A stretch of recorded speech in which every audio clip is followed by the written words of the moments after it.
araw mga kateknisyan, meron po tayo ditong repair na blower, hair blower po ito. So ang problema, sabi ng may-ari nito ay maingay daw, gumagana naman pero maingay. So napansin ko nga ay parang may umaalog sa loob, ayan o, kasi nahulog daw ito. So hindi na po natin i-testing, baka sa palagay ko kasi yung kanyang blower sa loob ay natanggal na, kaya na-disalign. Kaya kung i-testing pa natin to ay baka mas maganda putol yung kanyang yung kanyang blade. Okay, sige, samahan niyo po ako. So ito, nabiyak na nga. Pagkatanggal ko dito ng electrical tape, nabiyak na kasi nakailang hulog na daw kasi ito. Ayan, ito na ang kanyang laman.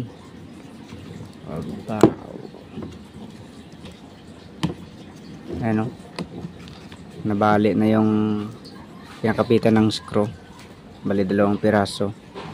Kaya pag umikot ito ay bumabangga dito doon sa loob dito, kaya siya maingay. Yan. So gawa na lang natin ng paraan to para gumana pa siya, parang pakinabangan pa. So ito ay para ito sa mga mga newbie, lalo na sa mga nagtatrabaho sa salon, dahil ito ay madalas ginagamit sa mga sa salon shop. Kaya kahit babae, madalas ang gumagamit dito babae. So ang mga mister nyo, kung gusto nyo na hindi nadalhin sa shop, so pwedeng panoorin ang video na to para magawa nyo po, gawa nyo ng paraan kahit di nyo dalhin sa shop. So sige, ito ang hanapan natin ng paraan to kung paano natin ito dito mapakapit.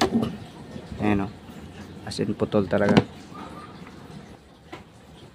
Okay, bukod pa pala sa dito natanggal or nabali, ay itong switch nya, tanggal din ang diode dito. At hindi lang siya tanggal, kundi sunog talaga biak ko. Kaya kailangan palitan din ito.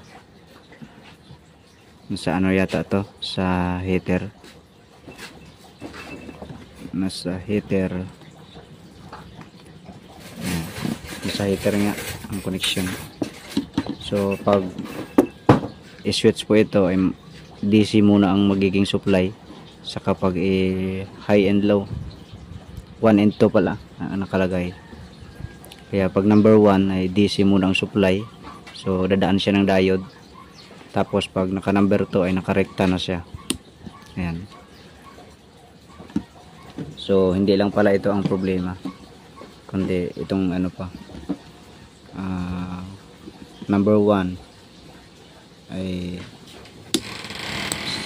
sira na yung diode. So ang gawin natin dito, bibili talaga tayo nito ng ng epoxy para may kabit natin doon. Tapos saka balik ang screw ulit. Tapos ito pa nga ayan putol pa yung iba.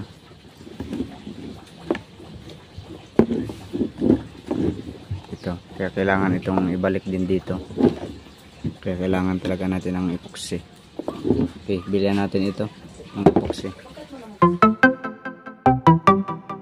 So ito na po, nakabili na tayo ng epoxy.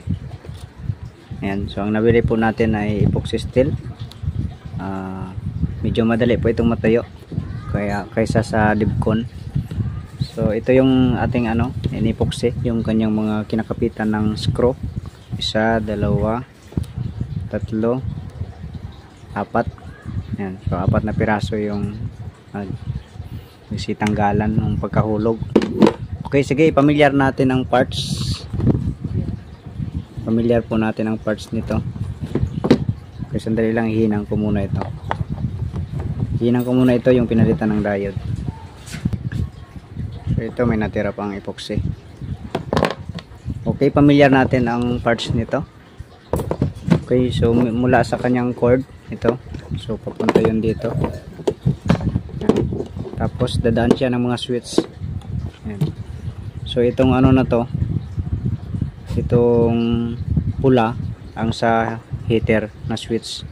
So may number 1 at saka may number 2. May number 3 pa nga eh. So dito rin sa ano, sa pan, itong itim, meron din siyang tatlong select. Ayan. Tapos meron din ditong ano, post button na pwedeng nasa ano yata to, nasa pan yata to. Ayan, nasa pan nga. So ano lang naman to, bale isa, dalawa, tatlo, apat lang naman na parts to. Mula sa cord yung wire, pagdating dito mga switch na yung dinaanan, tapos ang kanyang pan, ayan, tapos ang kanyang heater. Yun lang. Okay, sige, ibalik na natin to, simbolin na natin. Okay, so ganito lang ang plaster nito.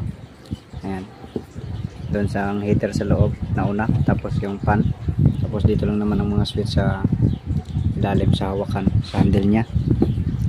Okay, sige, itakip na natin to. Okay, ito na, i-testing na natin. So ito nga pala ay yung diode na ano na yun, napalitan ko na rin yun. Hindi ko na, parang nakalimutan ko kaninang ituro. So pinalitan ko ng medyo malaki-laki. Ito nakasaksak na to. So baliktad pala ang ano nito. Ito palang pula ang sa pan, at ang itong itim ang sa ano, sa heater. Ayan. So ito number 1 natin sa pan. Ayan. So number 1, number 2 lang ang ano, ang pan. So off ang isa.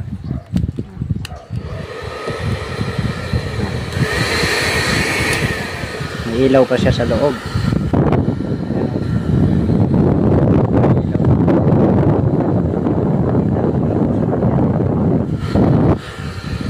Tapos ito yung heater. Ayan. Mainit na. Pag number 2, mainit na rin. Sabi.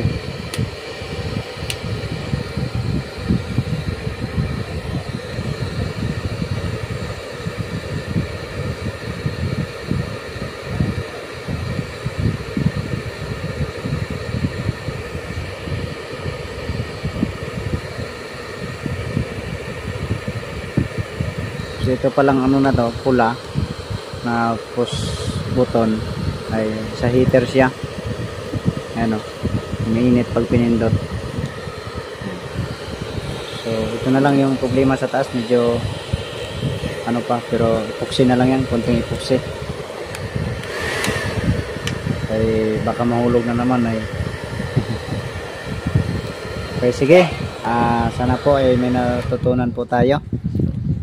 So wag po nating kalimutan mag-subscribe and share po natin sa iba, dahil binahagi ko sa inyo ng libre, kaya i-share din po niyo ito ng libre. So kahit ano nito, mapababae, mapalalaki ay gumagamit nito. Minsan bakla nga gumagamit nito, minsan sa mga aso bina-dry sa ano pag magpaligo. So alam kong mas marami itong gumagamit ng ganito. So ganun lang.